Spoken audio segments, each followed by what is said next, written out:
Welcome, my peoples, my peeps. Please like, comment, subscribe to my YouTube channel. It'd be greatly appreciated from the bottom of my heart, my peeps, my peoples. So let's talk about love and hip hop. New York, season 8, episode 5. Yes, indeed. Let's talk about it. Let's talk about Safari. He is crying. He just lost his uncle and he was murdered. And, his life was taken away from him, which was sad.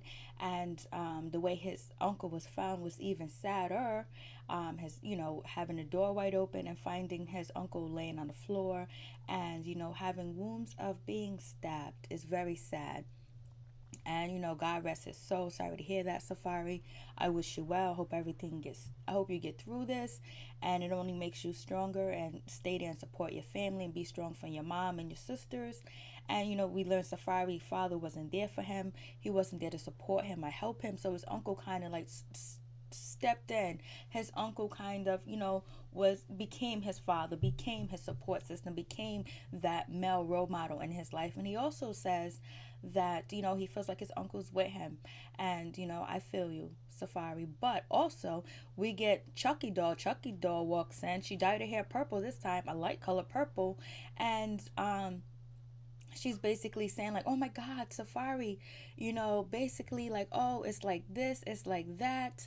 She was like, I see another side of you, you look so vulnerable and all this other stuff. It seems like she's hustling on to Safari basically, and she's trying to use his weak moment as a moment for her to just to slide in and act like she's this caring, lovable, cuddable Chucky doll, and she's not. She's an opportunist, and you know what? You can't hate the game. You can't hate the player. You just gotta hate the game, and that's where it is. She's trying to get in where she's fit, and she was on Bad Girls Club.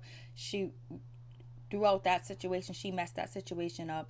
And then right after Bad Girls Club, she was on the Breakfast Club. She was on a Breakfast Club with DJ Self. She was going in with him. So DJ Self, to me, I think he's actually might go towards Chucky Doll's side, because he really sees something in her and he really does like her and he wants to promote her more than maybe Mariah. So we'll see how that plays out this year or next year, the year coming up.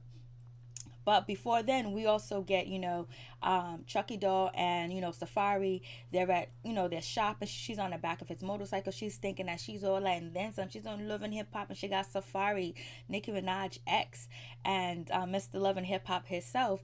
So they get in the store. They're buying sunglasses. She's telling, Safari that, she ran into his ex. She threw a smoothie on her. Safari was like, oh, you shouldn't do that.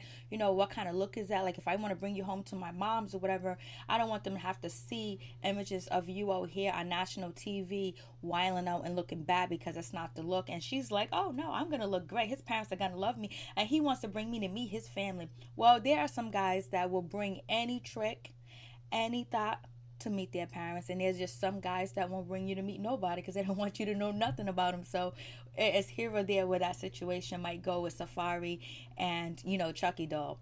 So she was like, I want this pair of sunglasses. I admit the sunglasses were cute. And she was like, I want you to buy me this. So basically she's hustling. She's trying to get that money out of Safari. Like I said, you can't hate the player. You gotta hate the game. He was like, give me a kiss. And so she gave him a kiss. So what else is she giving him? Because you know what? He'll spend the money as long as he's getting something in return. And as long as whatever he's getting in return is satisfactory to him. It has to be satisfactory to him for him to throw them ducats. So if she wants a track, what's she gonna do? What she gonna do? What she gonna do? We all know what she's gonna do. Well, how can you blame her? This is her come up. This is her time to shine, because she's not going to be young forever, and she's not going to have this opportunity forever. Whoever rocks with her and support her, then hey, do your thing. You know what I mean? I see that she's on Instagram wilding out, going ham and things like that, but that's what they do today. That's the way to make it. To be as trashy as you possibly can be, and that's how you get an upper hand. Trashiness works today for some reason. The very few people that like classiness. So then we move on to Safari was like, I want you to meet my family. You can't be doing this, you know. He was trying to spit some real game. He was like, yo, you don't want to leave that type of taste in people's mouth. And basically, what did Sophia do to you? You know what I'm saying? What did she do to you? And she's my ex. Like, you just can't be going around acting like that. But he feels this attractive. He feels like he feels like, oh, you know, she's spicy. She's feisty. You know what I mean? So, hey, that's how you end up getting a stalker, thinking that they like you and everything's all good because they act jealous. They over jealous. They do all that craziness, and then you realize you got nothing but a stalker on your hand. And she seems like the type could definitely stalk you. So anyways, we get Rich Dollars. Rich Dollars, he meets up with, you know, Brittany, and he lets Brittany know the last time that they got together at this industry party, it looked like it was just a club that just opened at 9 o'clock or whatever. And he was like, yo, you definitely started that beef between you and, you know, Bianca, because you definitely came out the bathroom, was like, hey, this and that, talking about you still trying to be like me, you still want to be me, you still acting like me, you still trying to live my life. And so he was like, you definitely handled that situation wrong, and that's not what I'm looking for forward with you. But I can also say, and, you know, Brittany's, you know, defense, if somebody had just jumped me or tried to jump me and then I see them sitting down, I'm not going to be nice and candy. But if I want the situation to go away, I'll see what I can do to work it out, especially if I see that they're being calm. But Rich Dollars had to throw in, you know, Rich Dollar threw in, like, you know, she was wrong for definitely throwing that shoe and hitting you in your face. It wasn't really confirmed. You know, I was going back and forth, slow motion with the video, trying to see if she got hit or not. Rich Dollar said, you know, she definitely was wrong for hitting you in the face with the shoe. And he threw that up like 2 times. He was definitely shading her getting hit in the face with the shoe. It's like, Rich, I know what you're doing.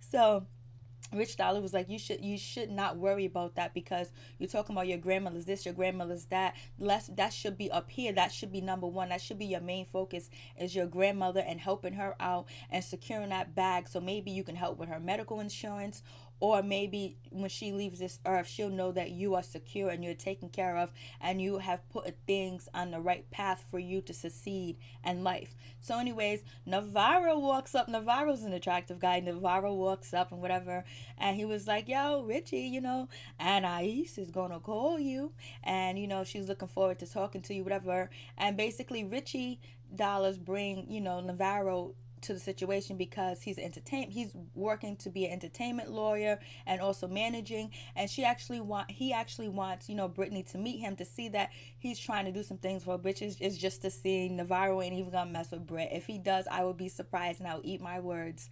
So Brittany's like, oh, Britt is like, you know, he's bringing me to meet this high class guy. Go, Rich Dollar. She's so happy that she met Navarro. What is Navarro gonna do?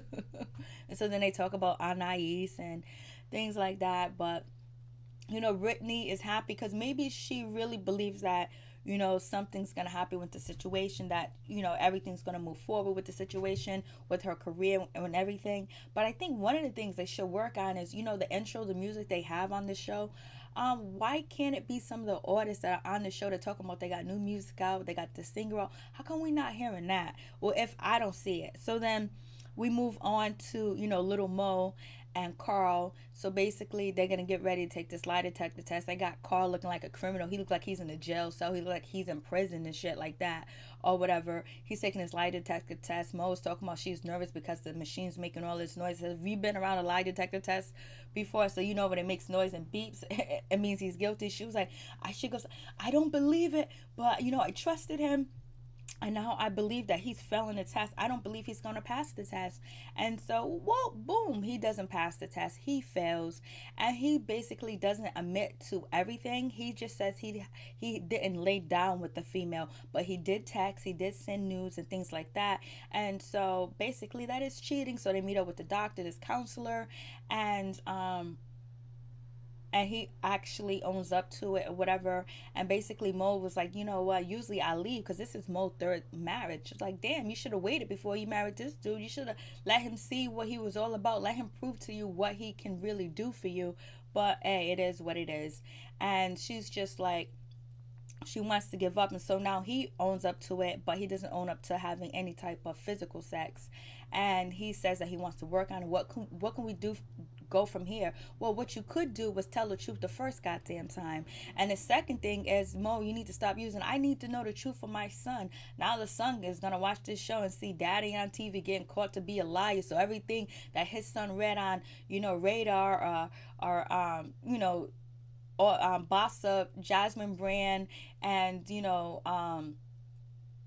Ballers, and Hollywood Street King, that and Straight from the A, that is actually true. So it makes the situation looks terrible that she brought her 7 years old son into the situation. But hey, I guess it is what it is. He got to know now that his parents ain't about nothing. They about making this corn regardless if it jeopardized their marriage or their son's psychological situation. But I guess, if this is actually really going on with Mo and Carl, I guess it's better to get paid for going through your trials and tribulations than not, and trying to get an album out the situation to get some promotion and some publicity. And also, Carl's supposed to be going back to boxing in 2 months. That's what he told Snoop. And he also told Snoop that he used to be a player, he used to be a cheater, he never thought no woman loved him or cared about him. They only seen him as an opportunity, and they thought he was going to go far, so they just wanted to be with him for what he can do, what the prospects of what he might do, or the things that he can possibly do. So it is what it is in that situation. So I kind of get where he's coming to as well. But then you shouldn't have married Mo, and you should have let Mo know from Jump Street how you really felt, and how it's going to take some time for you to learn the right way. How you guys should have got counseling instead of her, changing her religion to suit you and be with you. This guy should have been getting some counseling and working on your trust issues and your neglect issues. You know what I mean? So, and Mo should have been getting some counseling before she jumped into another marriage, to make sure she makes the right decision, that she can see the signs of cheating, and she wouldn't have to use this, platform to basically use her kid and her son to talk about their trials, if it's even true, for everybody to judge and make, opinions on it, like me and the rest of everybody else. And so we're going to move on from that situation. Then we get Bianca meets up with Mariah Lynn, and basically they start talking. Mariah Lynn is letting Bianca know that she got into a fight with Sophia the Body and all this other stuff. She punched her, ass up, face down, threw her off the bed. Bianca was like, why do I always miss the good stuff? Because you always doing your own good stuff. That's why you miss the good stuff, Bianca. So Bianca was like, well, let me tell you this. I met up with homegirl. She lets, Mariah Lynn know that she threw her shoe, hit her Giuseppe's, I think. I don't know, Giuseppe's. She threw her shoe and she hit, Brit in the face with it or whatever.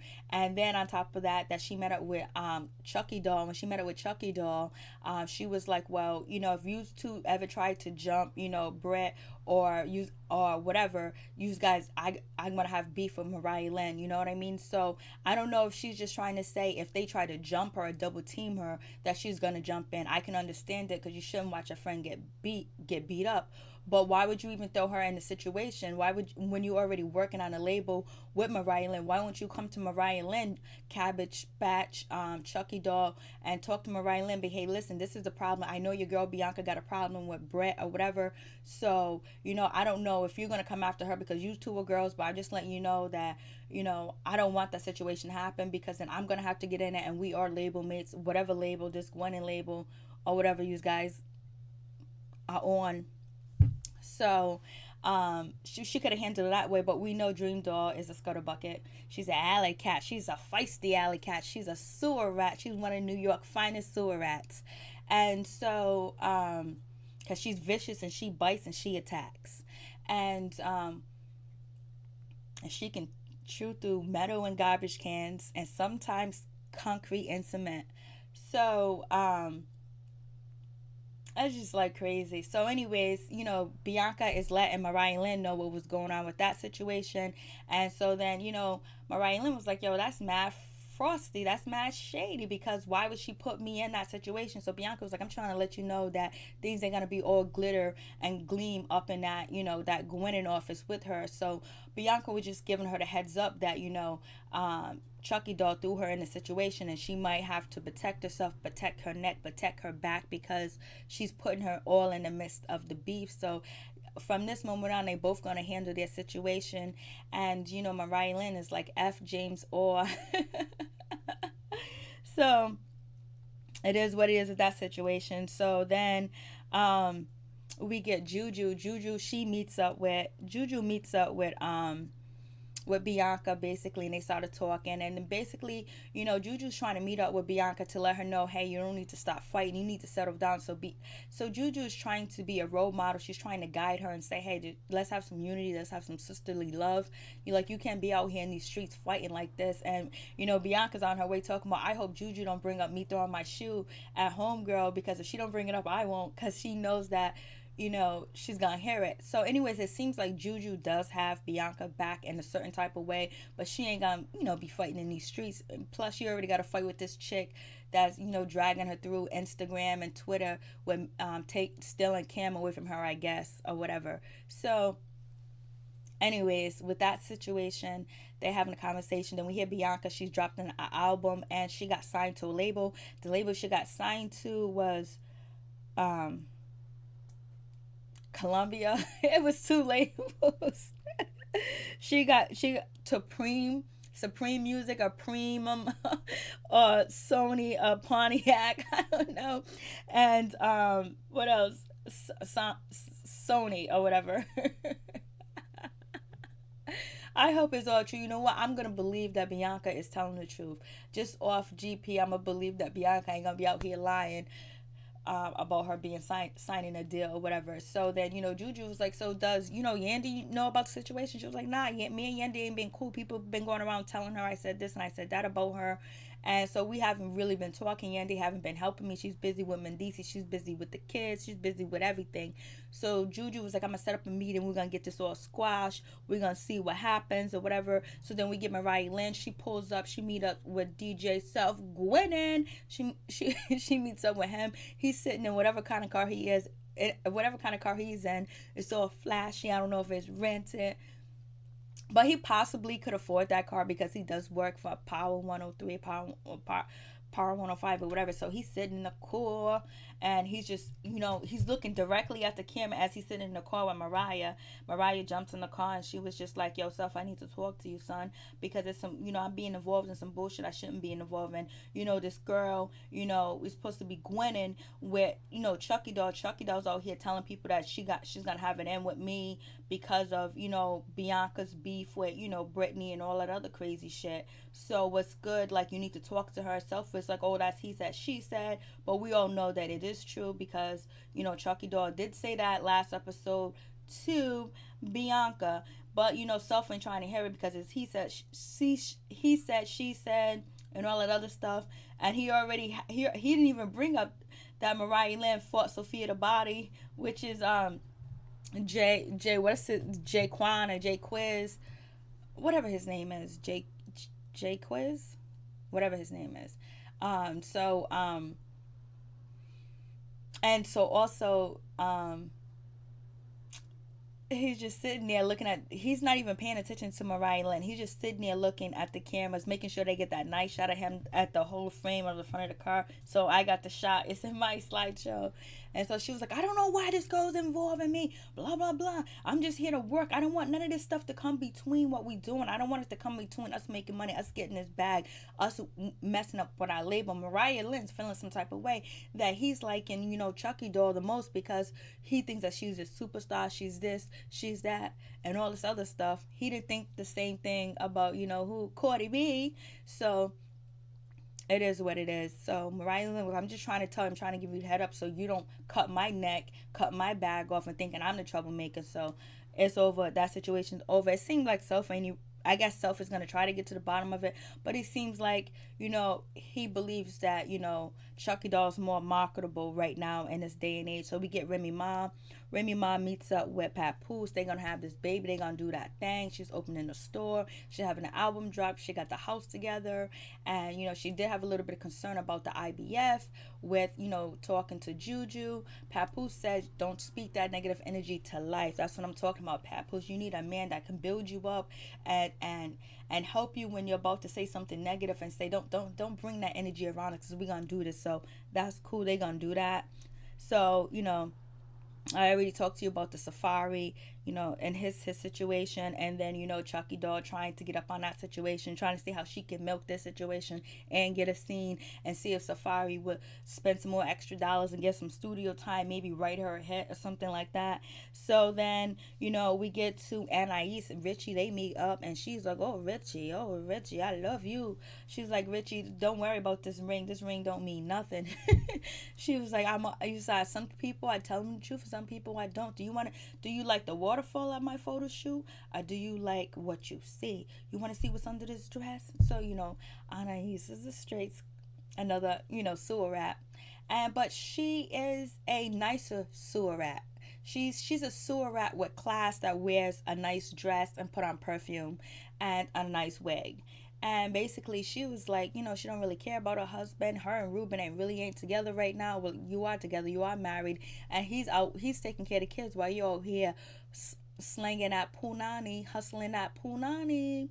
And so she opened up Rick's shirt and she's kissing on his chest. He's kissing on her. They go upstairs to do something real freaky deaky. That's what they allude to they was going to do. And we know Richie has had sex in the bathroom on this show before.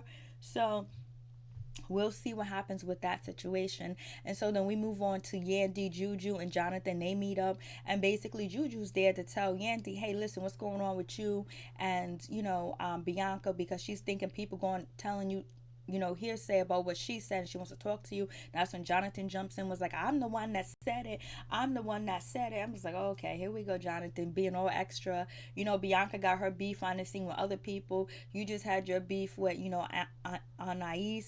And so it seems like Jonathan's all up in the situation.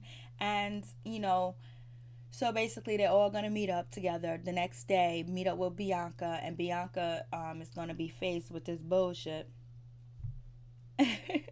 So first we get Carl and Snoop, they box and whatever. Basically, Snoop is giving Carl some more information, telling him that she loves you. She's trying to keep her marriage together. That's why she wants you to go to counseling. And that's when we hear, Carl's sad story. And so Snoop is just trying to say, like, yo, Mo really loves you. And Carl and Snoop have known each other for 10 years. So he's going to really try to work on his marriage, especially before he goes to training. And he'll be boxing in 2 months. And so then we get to, the deck. We get to upstairs or whatever. And it's Yandy, it's Juju. And it is, Bianca. Bianca was just like, yo, I was hearing that, people saying I said this about you. And I wouldn't say anything about you, anything like that or whatever. And then Jonathan walks in, and Bianca was like, why is he walking in when I'm trying to have an intimate conversation with the two people that I care about? Who is this nobody? Basically, that's how she feels. I'm not saying he's a nobody. So anyways, and so then he's like, you know what? Oh, so she starts her conversation. She got all attitude. She's there for the bullshit. But basically she's upset because how would you feel someone going around saying some shit that you didn't say, which is causing your business relationship and your personal relationship to be messed up? And so he goes, well, I'm the one that told Yandy, but I can't tell you who the person is. So that's even double bullshit. When you're going around messing up my business deal, you're messing up my money, messing up my friendship, and I could be working with Yandy, I could be doing stuff with her, but now she standoffish, which she should just confront Bianca and be like, yo, whatever. But now where's the third person at? Who's the third person be? Is the person gonna be Anais? Is it going to be the other person that was with them? So we'll see what happens with that situation. And basically Bianca, she was like, yo, don't be up here saying that. She was like, yo, you're not gonna play me like that. Who said it? So basically she's ready to fight. No woman should try to fight a man, because it's just not good. Because if he hits you back and he hurts you, he's going to jail, and then you're gonna be crying, woe is me. But if you have to defend yourself, then you defend yourself, but you don't seek a fight with a man. No, you don't. So anyways, violence is never the key, especially when men are bigger and kind of strong. Even though Jonathan might seem like, he's not the most machoist man or the most aggressive man when it comes to testosterone, but he's still a man and you're still a woman. So anyways, she's trying to get at him, but she can't. Jonathan was like, I'm not going to hit you. I'm not going to say shit to you. I'm not going to do nothing to you because I'm not going to do that. So now you look big and bad. No, she's just upset and she's mad and she thinks that she can fight. And the way that she knows how to solve situations and problems is to get gutter. get gutter, get savage, you know, throw them hands, get ready to fight. She throwing bottles. She didn't throw any bottles, but she threw ice. She, you know, she wet him up. She wet his little bangs and shit like that. And basically, she was like, "Yo, why are you messing up my relationship with her? I don't even know who you are. She's important to me." Jonathan was like, "You don't know how important she is to me." And then Yandy was like, "You know how important he is to me." She was like, "Well, I never met him. You never told me shit about him. I don't know him. I don't know the motherfucker." That's how we said, "I don't know this motherfucker. What are you talking about?" He was like, "Well, you met me once in Vegas. Oh, once, and you fucking important, nigga." I was like, "Yo, excuse me for using the N word. I apologize." So, um, so anyways, they do that, and it goes back and forth. And Jonathan apologized that, you know, he was sorry that he couldn't divulge who the person was that spreaded the rumor, and he understands how she feels because he'll be acting the same way. He'll be going ham, but he just can't. So that's wrong. Then Bianca was like, "Yo, my mother told me if you ain't got nothing nice to say, don't say nothing at all." And Andy called her a brat, but it is true. Like, you put my back up against the wall, and you know, I would try to see if I can get the information out of you and try to get hints or whatever, but if he's not going to divulge, what are you going to do? So, and Bianca just knows how to react with anger, so she needs some therapy and some help, because she is dope to me. I think she's dope. I think she got good talent, and she's a lot better than a lot of people out here in the music business. But you know, she gets a bad look. She helps herself with that bad look, but she's always feeling like people are turning on her. It's always a problem. Every time she turn around, nobody sticks beside her. Nobody. So she'll probably be feeling some type of abandonment issues too as well, because when things ain't rosy, people walk out. So anyways, next episode seems like it's gonna be lit. Peace. I'm out. One love. My